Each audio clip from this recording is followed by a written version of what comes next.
Preguiças, um programa de Gustavo Martins Coelho, Vítor Meireles e Hugo Abel, com a participação de Ana Sofia Silva.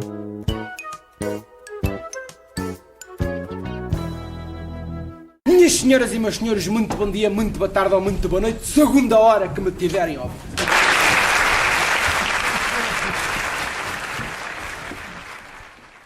Olá, sejam bem-vindos a mais um Preguiças, com Vítor Meireles, Hugo Abreu, Gustavo Martins Coelho e Ana Sofia Silva. Como prometido e pendente do último programa, vamos concluir a nossa discussão relativamente à ética de casa de banho. Acho que sim. Vamos a isso, Hugo? Vamos. Pronto, então, se não se importarem... Desfrutem. Exatamente. Não, eu introduzo o assunto. Muito bem. Primeira coisa, homem que se preze usa sempre o urinol mais longe da porta do quarto de banho. Sim. Isto é a regra número 1, é a regra fundamental. É a posição de partida. E quando, por exemplo, o urinol está de costas para os cubículos? De costas para os cubículos. Ou seja, estão em paredes paralelas. Então, de um lado tens a porta, do outro lado tens uma parede, presumo eu. Sim. Então, Mas então aí estão a uma distância igual, apenas dispostos horizontalmente paralelos um ao outro, como é que eu escolho mais longe do cubículo? Não é mais longe do cubículo, é mais longe da porta, da entrada do Da quarto. porta, já percebi. Ok. A tua pergunta é legítima quando, por exemplo, tens uma situação, como acontece em alguns quartos de banho que foram mal concebidos, em que tu tens a porta e tens vários urinóis que se encontram à mesma distância da porta. Sim, é verdade. Sim, já aconteceu, sim. Aí sim tu tens um problema, mas isso claramente é culpa do arquiteto. Sim, de facto essa regra cumpro, porque agora estava a tentar lembrar e de facto vou sempre para o urinol mais longe da porta. Ninguém teve de dizer isto. Sim. O costume foi esse. Exatamente. A única situação em que tu não ocupas o urinol mais longe da porta é se ele já estiver ocupado. Exatamente. E nesse caso o que é que tu fazes? Vais para o urinol mais longe daquele que já está ocupado. No fundo, para adaptar aqui a regra, o mais longe desocupado. Exatamente.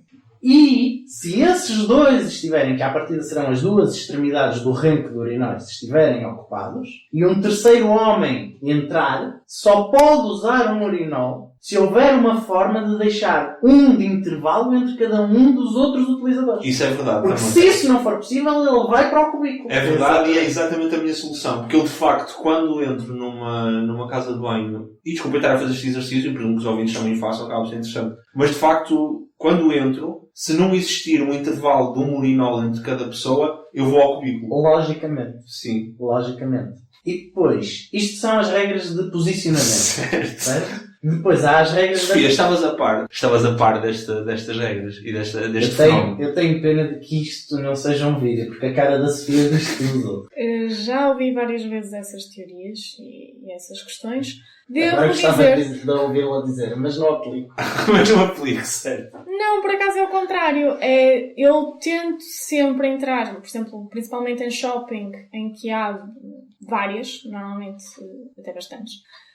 Tento sempre encontrar uma em que não haja pessoas de nenhum dos lados. A certas horas é impossível porque está completamente cheio. Mas eu tento um bocadinho sempre ir para uma que tenha espaço. Ou melhor, que esteja vazia, que haja duas vazias para eu poder usar uma delas de tranquilidade. Mas também se aplica este critério de utilizarem um cubículo mais longe da porta, porque no fundo, tratando-se de um cubículo, por regra estão seguras relativamente à vossa privacidade, exceto no momento de entrar e sair.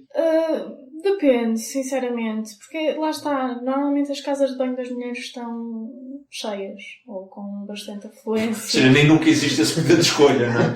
É o primeiro que fica vago. É o que estiver livre. Não há muito isso. E quando está vazio, é um bocadinho indiferente se vais para o último ou para o primeiro. Pois. Também tens outras pessoas e tens uma privacidade diferente. Faz sentido. Por isso... Mas de facto isto dos urinóis é verdade. E é engraçado, por acaso nunca tinha pensado sobre isso, mas até agora pelo menos estou dentro das regras. Ótimo. Depois, há a questão da atitude. Eu sabia que vinha aí. Isto é muito... Não, desculpa, isto é muito importante. A cabeça, enquanto estás a verter as águas, a cabeça só pode olhar para cima ou para baixo. Exatamente. Os únicos pontos de interesse são a parede em frente. Exatamente. E repara que houve um publicitário que teve a ideia de pôr lá publicidade. Pá, o tipo é um gênio. Porque tu não tens outra hipótese que não olhar para aquilo. E portanto, ou olhas para a parede em frente, ou olhas para a base do urinol. E repara que há agora uns urinóis modernos que têm uma mosca pintada. Sim. Que entretém bastante. Primeiro porque podes praticar tiro ao alvo. E depois porque tens alguma coisa para olhar que não é simplesmente um urinol branco. E isso faz-me lembrar, na Alemanha, por altura do Mundial de Futebol, puseram uma baliza no fundo do urinol. A sério, em muitos urinóis públicos havia uma baliza, era uma coisa engraçadíssima. Mas pronto, em caso algum, pode a cabeça de um homem que está no urinol rodar para a esquerda ou para a direita. Exatamente. Observações laterais é só se quiseres deliberadamente apreciar a vista. O que não é nada bonito. Já havia acontecer. Aliás, já me aconteceu e fiquei profundamente incomodado. Acho que é assim, se aprecias, não tenho nada contra, mas vai a uma casa de strip. Porque a mim ninguém me paga para tu estás a olhar para mim. Sim. Isso é um problema grave e bastante sério, de facto, da casa de banho dos homens, em que... Mas é engraçado que isso eu não tendo a ver acontecer, curiosamente, mas noto a tensão e o mal-estar entre homens quando, de facto, por exemplo, todos os cubículos estão ocupados e os urinóis também, ou seja, tens que fazer necessariamente ao lado do outro homem. É dos momentos mais estranhos da vida de um homem, é estar ali de pé e olha, por exemplo, não sei se vais chegar a essa regra relativamente ao volume e à forma como se aponta Não. Que agora está-me a falhar o termo. O jato. O jato, exatamente. Não conheço nenhuma regra nesse sentido, mas por exemplo, existem pessoas que a forma como direcionam o jato parece que funcionam à base de uma lógica de fazer o mais barulho possível. Ou seja, imaginemos um urinol. E o urinol tem a parede, não é? A cerâmica do urinol. E depois em baixo terá a base com um tapete, uma proteção ali de plástico, com bolas de naftalina. Certo? Há pessoas que optam, principalmente nos urinóis altos, de ao urinar, fazer o mais barulho possível. E tu estás ao lado de alguém que, em vez de apontar o jato, por exemplo, para a parede de cerâmica em que abafa o ruído e simplesmente corre a urina, não. Aponta e, de certa forma, tu apercebes que a pessoa não só está a fazer, como está, de certa forma, a tentar movimentar à sua vontade as bolas de naftalina. Isso irrita-me profundamente. Confere. Realmente nunca tinha refletido com essa profundidade no assunto. Mas, segundo. Eu só refleti porque já me aconteceu. Não, mas eu ainda queria falar mais alguma coisa sobre casas de banho. Não sei se ainda temos os tempos disponíveis para isso.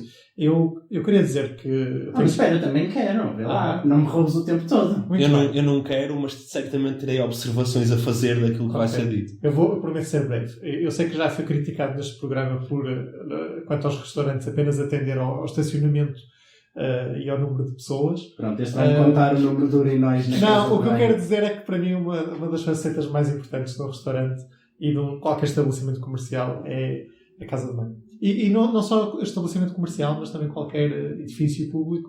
Eu aprecio muito quando as casas de banho são boas. E normalmente classifico-as em termos de que era é que para mim aquilo representa. O Vítor poderá. Que era, sim.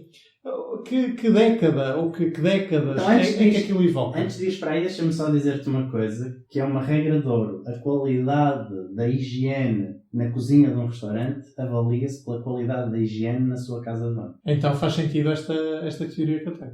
Embora eu me esteja a referir, claro que a higiene é super importante, mas estava-me a referir mais à arquitetura e às conveniências que tem a casa de banho. O Vítor, não sei se recorda, como é que era as casas de banho do colégio que nós ambos frequentámos no início, antes de terem tido umas obras profundas. Eram verdadeiramente degradantes. Lembro-me bastante bem, eram bastante acinzentadas e o próprio ambiente era de masmorra. Eu sempre que ia à casa de banho sentia que estava a entrar numa masmorra. Imaginem masmorra, ou seja, as portas, nós éramos crianças, o efeito ainda era maior, mas as portas eram extremamente altas, janelas altas, muito apertado, o corredor muito apertado, muito pouco espaço entre o cubículo e os urinóis e os espelhos e o sítio onde se lava as mãos, e muito escuro também, muito escuro. Independentemente do sítio onde fosse, a entrada do corredor para a casa de banho era sair da claridade, às vezes de um dia de sol, entrava-se e estava escuro, não sei como. Sim. E não sei se Era para recordas... não se ver a sujidade. Depois não faço ideia. Eu acho que é possível. Tinha vários problemas. Um era este, de facto, a escuridão. Outro era as entradas. As entradas eram sempre estranhas. Havia uma que era, que eu acho que o Vítor se está a referir, tinha assim uma espécie de gradeamento à entrada. Sim. Só contribuía que aquilo fosse mais estranho. Outra tinha uma porta tipo saloon. Pois é. Havia uma porta que tinha uma porta tipo saloon. Era tão estranho quanto isso. Espera, era mesmo meia porta. Sim, meia porta. Meia Tinha porta. meia porta. E a das raparigas não era assim, pois não. Que eu lembro nós na altura fazermos essa piada, que as raparigas tinham porta, mas a dos homens era a cowboy. Nós entrávamos.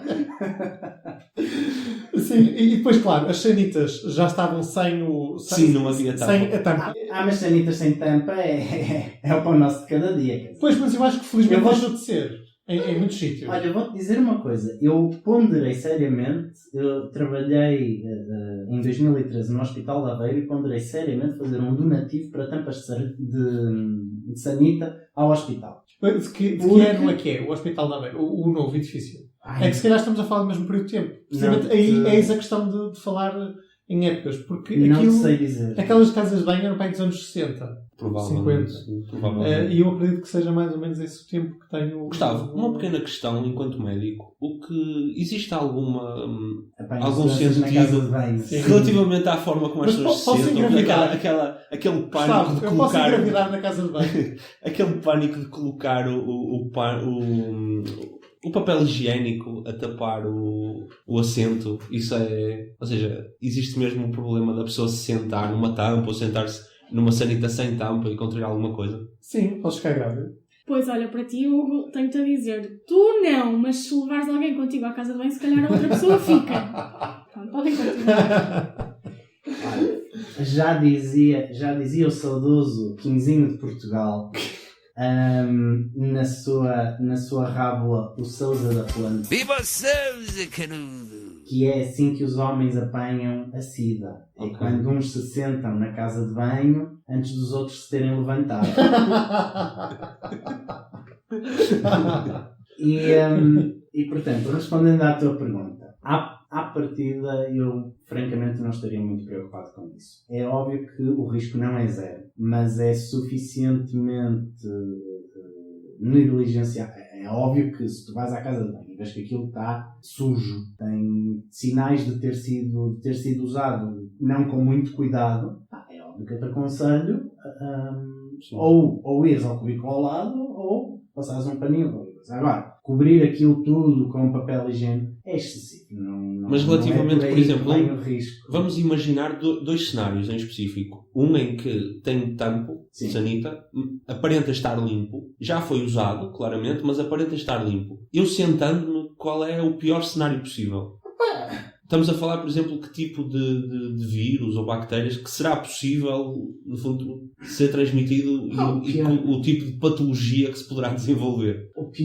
O pior cenário possível é sempre aquele em que apanhas uma doença que te mata. Se tu me perguntas qual é o pior cenário possível, agora, já dizia uma professora minha na faculdade, nós não lidamos com possibilidades, nós Certo. lidamos com probabilidades. Então, há coisas que são prováveis e há coisas que são tão improváveis que nós pura e simplesmente não nos preocupamos com elas. Sim, pode cair um piano em cima. Exatamente. Enquanto estás na casa de banho.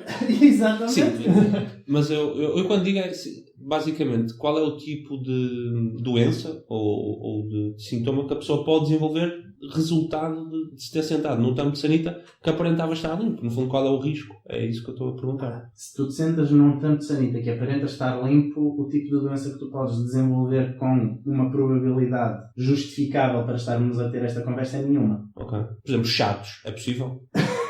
É possível? Opa, é possível, é Sim. verdade, é possível, mas quer dizer... Mas onde é que eles se alojam?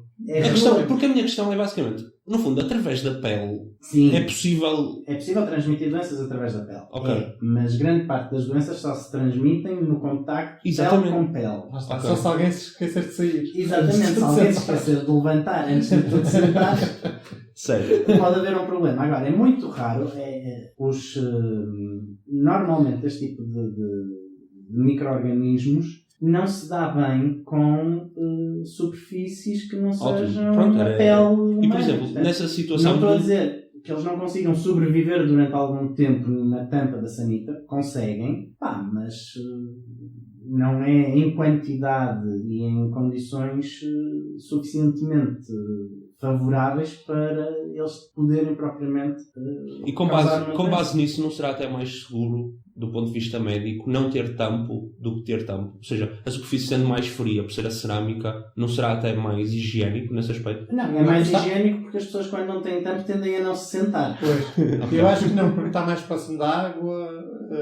É verdade. Por exemplo, é mais difícil de limpar. Uma coisa de que ninguém fala, de cada vez que tu descartas... Lá está, não fala porquê? Porque a probabilidade de efetivamente isto acontecer é preciso conjugar-se um conjunto de fatores absolutamente inacreditável e, portanto, é uma probabilidade baixíssima. Mas se queres entrar no domínio das possibilidades, isto é possível. De cada vez que tu descarregas o autocolismo, há milhões de partículas de aerossol de água que se libertam. Isso agora fez-me lembrar... E essas partículas de aerossol podem trazer bactérias, nomeadamente coliformes fecais e outros tipos de bactérias. Gustavo. Incluindo legionela. Certo. Que é que causa a doença dos legionários. Portanto, em teoria, é possível tu teres um surto de doença dos legionários por não fechares a tampa da sanita de cada vez que descarregas o autocolismo. Agora, quantas pessoas estão preocupadas com isso? Quantas pessoas baixam a tampa da sanita? Eu estou preocupado. Antes de... Tu fazes isso sempre que puxas o autocolismo? Descarregarem o autocolismo. Sim. Eu não fazia e talvez vá começar a fazer.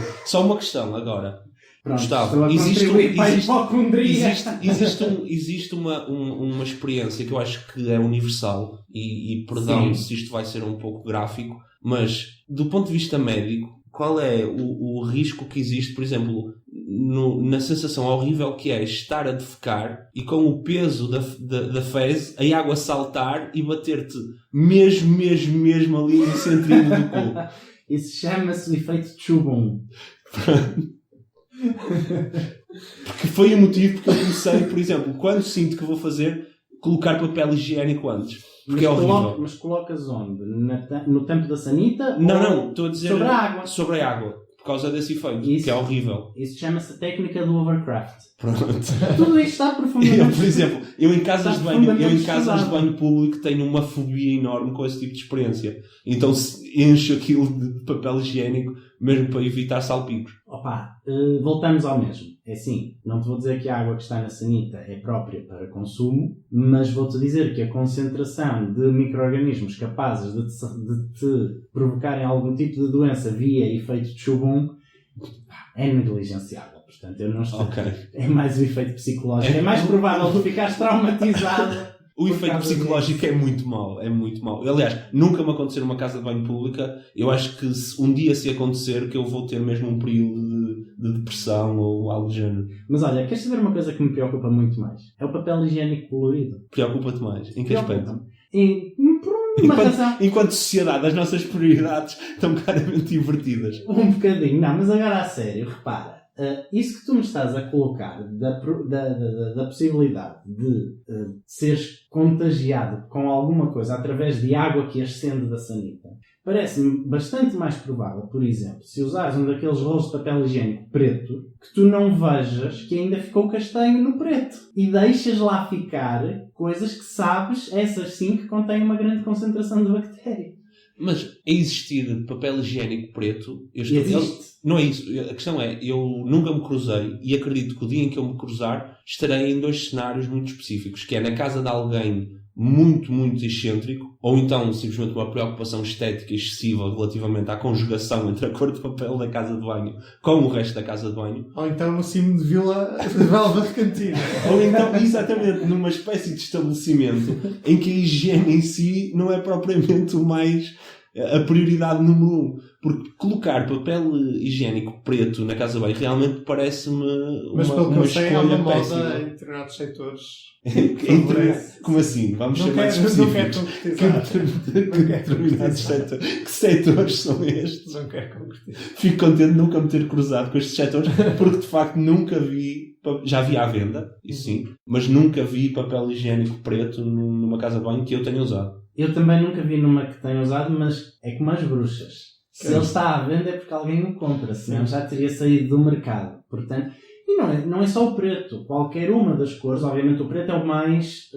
é a situação extrema, não é? Mas qualquer uma das cores, o papel higiênico é branco por uma razão. É que o branco é a cor mais que contrasta mais com qualquer outra cor. Uma lógica utilitária, portanto. Exatamente. Portanto, se o papel higiênico não está branco, tu percebes que está sujo. Eu apercebi-me o de um preto- olhar da o Sofia preto é difícil. relativamente à tua afirmação que me faz prever que venha aí uma... Não, eu estava só a questionar-me sobre, ok, o preto é mau, mas eu acho que o pior de todos deve ser o castanho. Sim.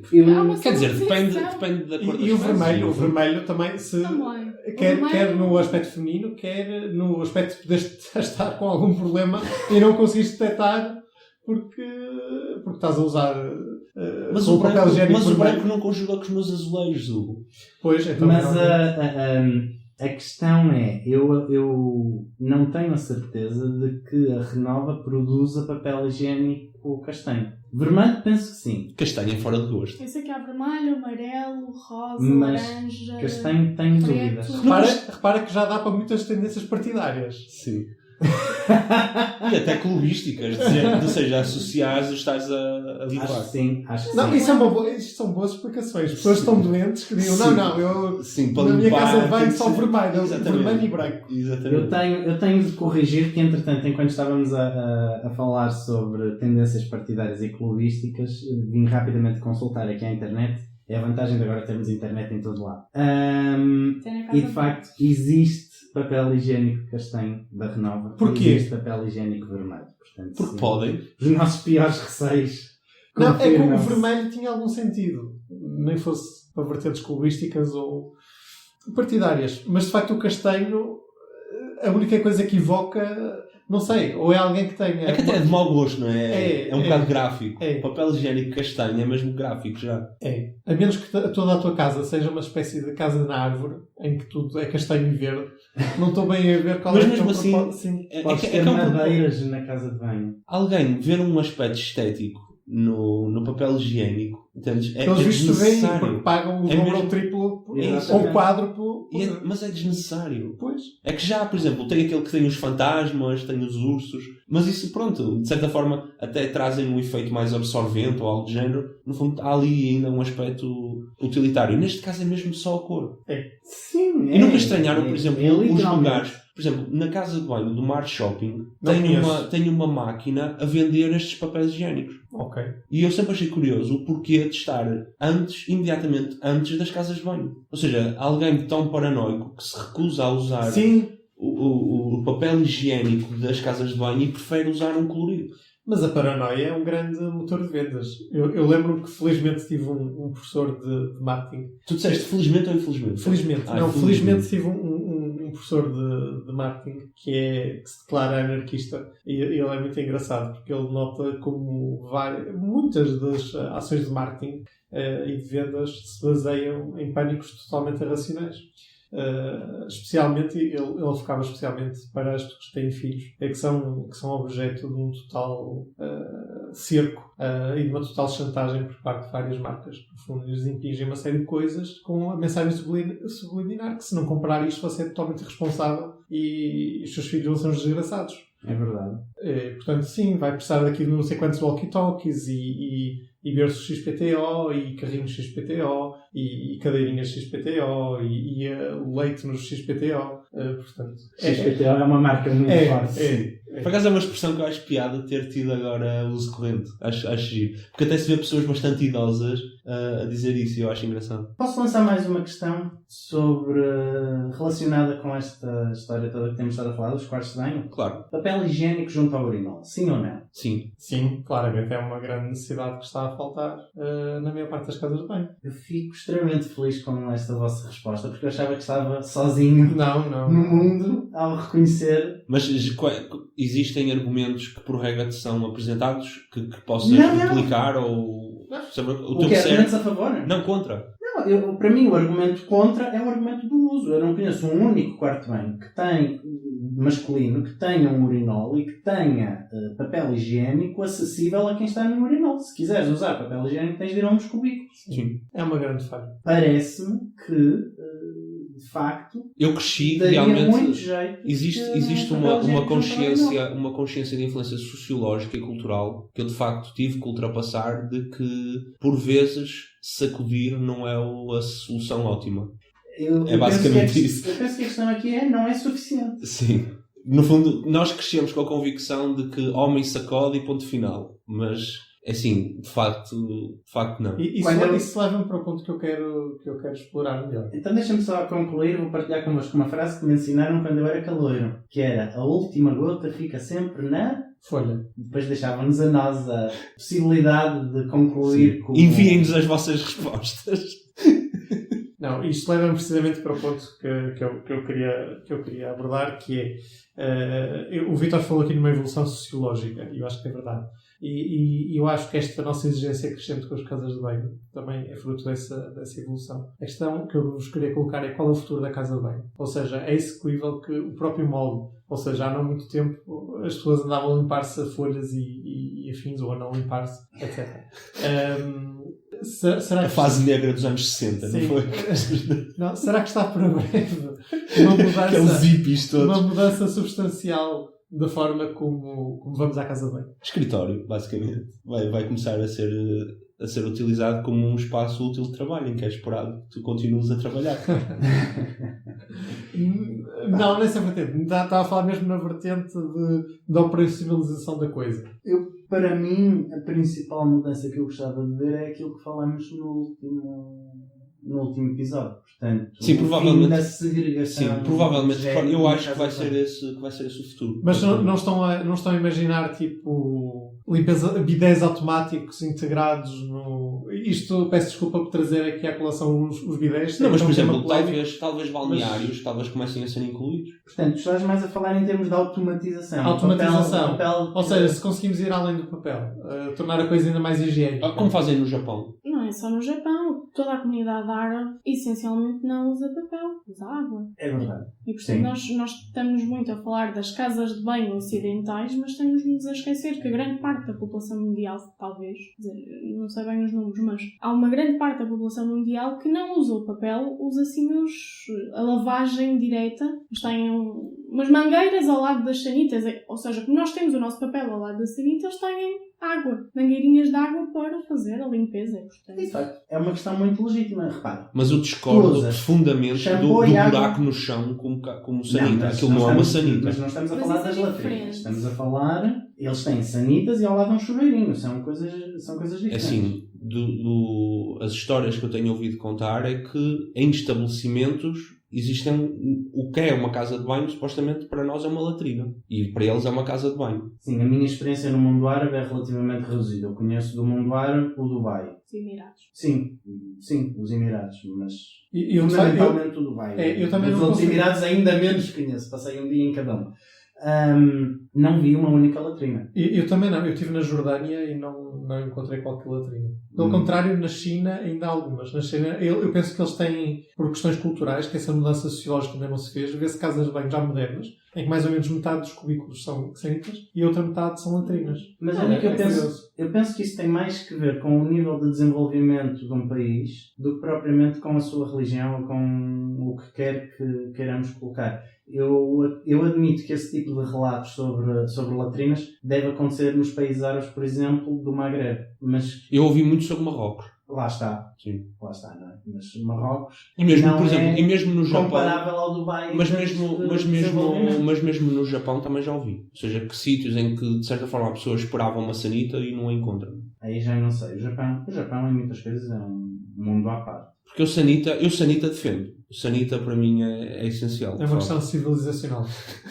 Mas se pensares, acaba por acontecer o mesmo a nível europeu com os bidés, que neste momento não é um tema polémico, mas que Portugal é um dos poucos países que tem o bidé que o usa. Eu, por acaso, o bidé não defendo tanto como a sanita, mas também gosto. Também é uma coisa que me agrada o bidé. Eu confesso que não vejo utilidade no bidé, mas... Eu vejo simplesmente por causa da diferença entre... Para mim é particularmente... Ou seja, é uma necessidade específica, de facto, da utilização do bidé, que não é, por exemplo, o chuveiro. Simplesmente por uma questão logística a nível de utilização, por exemplo, de roupa. Em que eu, para entrar no chuveiro, por muito que seja, por uma coisa rápida, tenho que me despir, entendes? Não vou para lá de roupa. E quando é com o bidé, não. Agora em casa não tenho bidé, mas sinto falta do bidé. Eu sou agnóstico quanto ao bidé. Não tenho nenhuma opinião formada. Mas acredito que possa passar por aí o futuro. A introdução do bidé? Não, ou a mistura, não é? Já as sanitas têm uma espécie de bidé automático. Se virmos bem, a incorporação dos jatos de água e os automatismos na própria sanita é uma mistura do bidé com a sanita. Exatamente. É fazer um 2 em 1. É uma bidanita. Um sanité. Eu no fundo só me fez confusão porque eu usava o bidé para lavar os pés. Sim. Porque com uma sanita seria muito desadequado. Olha, eu só tenho um pequeno pormenor a fazer e deixo-vos fazer o que tenho a fazer. Não, Que é- não, olha, está aí Deixa-nos na altura. fazer a vossa cena, gosto. Não, está na altura de tu falares, Sofia. Pronto, então eu digo isto e a seguir falo do que tenho a Fazes falar. a tua cena. É, eu faço Tá já tudo. Eu sou assim. Força nisso ainda. Que eu acho que seria muito mais prático se a água de lavarmos as mãos fosse utilizada depois na sanita. Ou seja, em vez de fazermos a mistura do bidé com a sanita, fazermos um lavatório com a sanita para pouparmos a água. Uma sermos lavatorista. amigos. É mais ou menos isso. Pronto, assim, Os japoneses têm isso. já conheço muitos sítios que fazem isso, mas ainda não tenho muitos pormenores. Deixo isso à consideração das pessoas, para ficarem a pensar no assunto. Então agora é a tua crónica.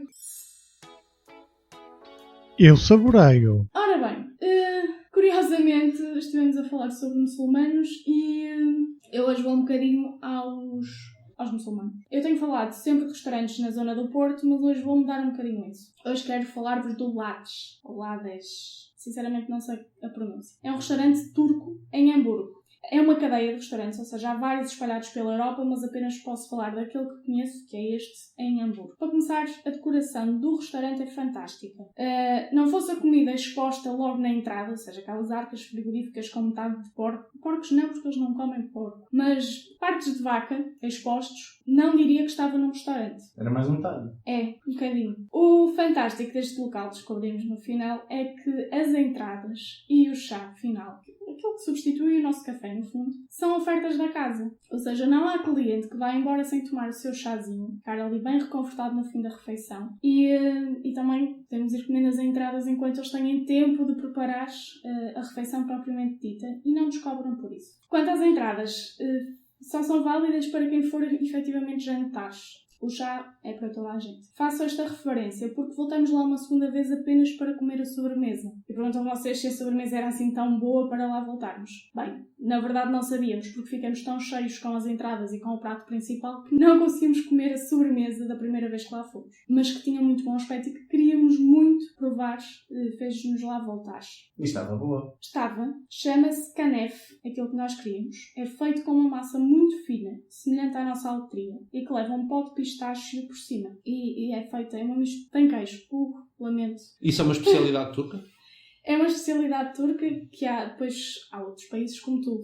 Tem as suas variações, mas desta forma é turca. Comemos isto pela primeira vez também num restaurante turco, mas desta vez no Dubai. Curiosamente, não costumamos frequentar restaurantes turcos em Portugal, pelo menos que tenham esta sobremesa. Engraçado, Fala por ti. era exatamente o que eu ia perguntar. Se recomendavam algum restaurante turco cá em Portugal. É Mas assim, aqui o... eu quero dizer que eu e o Gustavo fomos e tivemos momentos importantes num restaurante turco. Houve um momento em que eu achei que ele ia dizer nós já fomos muito felizes no restaurante turco. O que ficou, não, mas o que ficou subentendido é que a vossa relação floresceu em restaurantes turcos. A nossa não, mas houve outras que floresceram em restaurantes turcos. Sim, muito bem. Isto lança então para uma nuvem de desconfiança muito maior.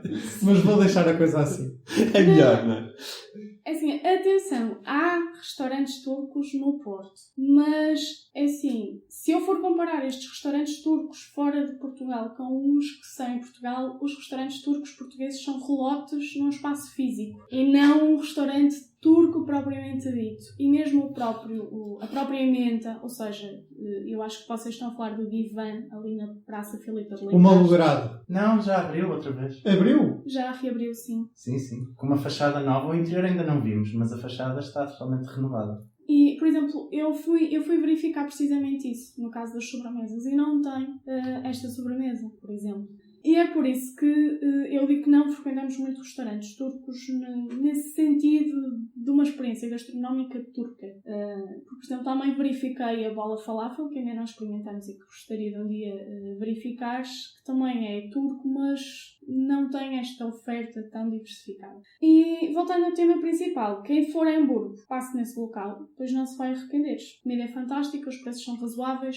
Não verifiquei parte de estacionamento porque não estava com carro, nem nunca estarei, no fundo. Havia um parque lá perto onde os nossos amigos deixaram o carro. Sim, há muitos parques. E a casa de banho era boa? Não usei, por acaso não usamos. Muito bem, tenho de voltar lá. Mas era capaz de ser. Uma curiosidade que eu não referi é o facto, por exemplo, de, na primeira vez que lá fomos, eu ser a única mulher, talvez durante bastante tempo. És a única mulher. Aliás, houve um momento em que eu pensei, será que eu devia estar neste restaurante? Mas depois entrou outra senhora e eu pensei, ok. Já somos duas rebeldes. Subversivas. Olha, Lá está. é isso. Pronto, por hoje é tudo. Portanto, se forem a Hamburgo, visitem. Ou a outro sítio onde haja, não é? Porque é uma cadeia. Exatamente, é uma cadeia. Sei que tem a Turquia, não é? Sei que tem na Turquia, não é? Provavelmente deve haver onde há turcos. Mas... Não necessariamente. Pensa no caso do Nandos. O Nandos é um restaurante de comida portuguesa, especialmente de frango. Frango no churrasco. Eu comi Sim. em Inglaterra. Sim, que não há em Portugal. Sim, porque não há português em Inglaterra. Não, o que eu quero dizer é que não é garantido que haja na Turquia, só pelo facto de ser turco. Sim, mas eu verifiquei. existe. Havia na Turquia e outros países que não fixei a lista. Posso fazer só uma nota? Ocorreu-me agora, enquanto a Sofia disse que era uma cadeia, eu fiz uma ponte mental para a possibilidade, no futuro, os estabelecimentos prisionais tornarem-se privados e existir competitividade no mercado livre. Já e depois existe. passar a haver, por exemplo, marcas de estabelecimento prisional. O problema é que isso já existe Aonde? nos Estados Unidos. sério? Muitas cadeias são privadas. Olha, O que, aliás, leva a um sério problema, que é cria os incentivos todos errados. Sim, exatamente. Eu pensei, onde eu acho que não é correto haver Também acho que não. uma lógica de mercado é nos estabelecimentos prisionais. Acho que não. Temos mais segurança, nós temos menos, mas fazemos um preço acessível. Entendes? Entendes? Não é muito bom. Isso está perigosamente perto da realidade Pois, ok. americana. Ótimo. Pronto, fica a nota. Dizem que a cadeia do Mónaco é muito boa a nível europeu. Ok. Portanto, já sabes, se alguma vez estiveres em vias de ser preso e vá-te para o Mónaco. Sim. Sim. Ou Significa- prevarica no Mónaco. Ok. No fundo, na altura em que, basicamente, contar que não seja extraditado, Uhum. fazer essa força. É isso. Pronto. Faltam-nos Muito bem. as recomendações, não é? Muito bem. Hoje em formato novo. É verdade. É. Em câmara lenta. Fazemos um formato novo em que vamos, cada um, recomendar uma arte diferente. Optamos por literatura, Eu vou para as cinema... artes circenses. Sim, exatamente. Era uma opção. Por exemplo, o Hugo recomendar escultura, e tu recomendavas teatro, Sim. entendes? Algo de género. Eu recomendava dança interpretativa, coisas assim. Basicamente, que era... Existe um exemplar único que está numa exposição num meio obscuro e é a única situação que vocês podem ver, recomendo. Entendes? Algo de género. Não, optamos por literatura, cinema e música. E vamos alternar uma recomendação por pessoa, Por episódio. por episódio. Exatamente. Qual é o plano para hoje, então? Neste episódio, as recomendações que vão ser feitas vão ser as seguintes. O Gustavo vai recomendar música, o Hugo vai recomendar um livro e eu vou recomendar um filme. Pronto, parece-me justo. Isso depois é para rodar, portanto. Sim, isto depois roda. Portanto, alguém quer começar? Eu posso começar, já Força. que estamos em Abril e aproxima-se o 25 de Abril. Para comemorar, acho que nada melhor, aliás certamente que eu vou fazer, do que ler este livro. Um livro de poesia, escrito nos anos 60. O Canto e as Armas, de Manuel Alegre. Acho que é a leitura ideal para acompanhar este tempo, estes dias, para comemorarem o 25 de Abril com alguma poesia. A minha recomendação é um filme intitulado Akira, que já não me lembro do nome do realizador, infelizmente, mas é fácil de pesquisar e encontrarem no filme. É um filme de animação japonesa, que eu acho que é uma primeira vez que acontece aqui neste programa, recomendar-se um filme de animação. Salvo erro, foi, não foi? Boa pergunta. Quem é o realizador? Não, se já tínhamos recomendado. Penso que não, nem Disney, nem filmes clássicos de assim animação, de mas animação, nada. é provável que não, de facto. Pergunta rápida, tem filme da Disney preferido? Rei Leão.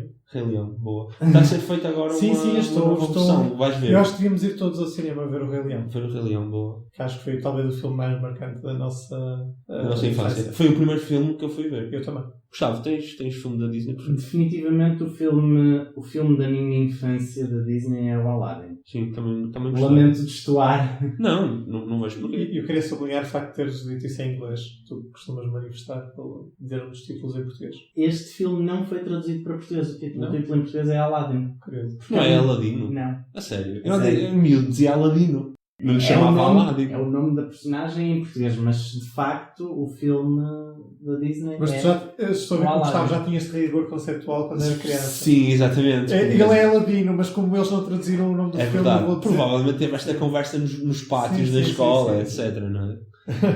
E com amigos. Não, desculpa. Exatamente. Peço Não desculpa pude deixar de interromper, reparar mas- que disseste Aladino. Exatamente. Tens alguma razão. Não obstante eu, por regra, valorizar o esforço dos títulos em português, nesta circunstância em concreto, estás errado, porque não existe tradução oficial da Disney. Exatamente. Portanto, deves dizer Aladdin. Exatamente. Aladdin. Aladdin.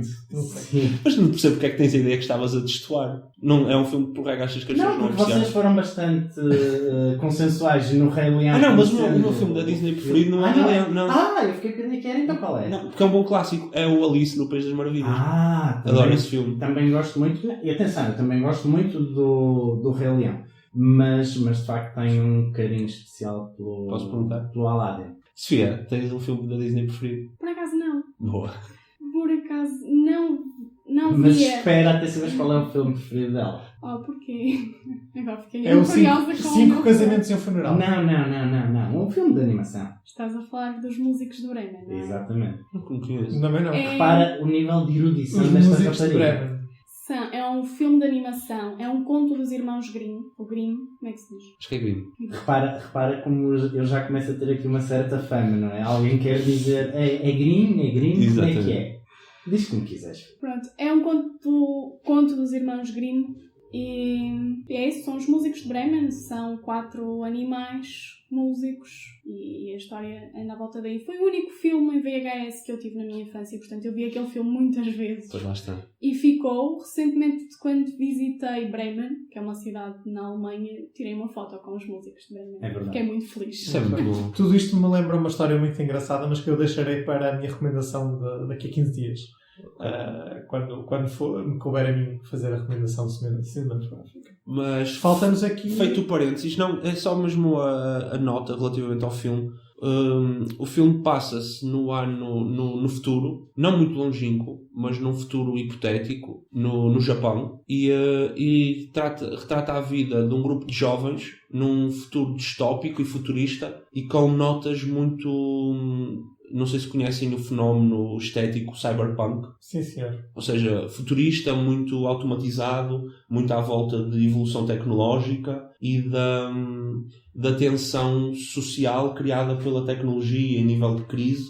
E a história é essencialmente um grupo de jovens, um deles é utilizado como uma arma, ou seja, existe evolução em que aproveitam uma pessoa para ser utilizada como arma, e é a forma como uma pessoa que está marginal da vida e não é uma pessoa elevada do ponto de vista hierárquico, é um miúdo que é gozado pelos outros, é um miúdo fraco, e de um momento para o outro adquire um poder incrível, e é a forma como ele usa esse poder e a forma como o próprio grupo lida com isso, e também uma história mais geral de evolução tecnológica e de utilização de armas avançadas, etc. É um muito bom filme. Por acaso está na minha lista de filmes que eu ainda hei de ver, portanto fico satisfeito por tu recomendares. Sim, é um bom filme.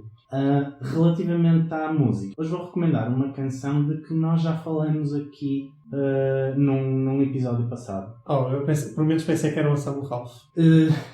Não, esse não vou recomendar, pelo menos não para já. Mas vou recomendar a dança do Tiago Nacarato. Mesmo que a televisão mostre o Benfica pentacampeão, a vida é boa de se levar. E recomendo sobretudo por ser uma canção claramente e descomplexadamente do Norte. É provavelmente a única canção que eu conheço, ou que me esteja assim a lembrar, em que o cantor diz que para ele o Benfica ser pentacampeão é uma má notícia. E portanto eu penso que isto é um ato de coragem, porque claramente alienou 6 milhões de potenciais. Do ponto de vista de marketing não é o mais inteligente, de facto. E portanto, não, mas fora realmente essa brincadeira. É uma canção bem disposta, é uma canção em tempo ternário e o ser ternário chama logo à dança. O título da canção é A Dança, portanto está bem enquadrado. E a letra também, pronto, é uma coisa despreocupada, uma história de amor leve de verão. E, portanto, recomendo, ouçam. Sendo assim, damos por terminado o programa. Esperemos que tenham gostado e cá estaremos para uma próxima. Daqui a 15 dias há mais. Até daqui a 15 dias. Dancem. Preguiças. Um programa de Gustavo Martins Coelho, Vítor Meireles e Hugo Apeu, com a participação de Ana Sofia Silva.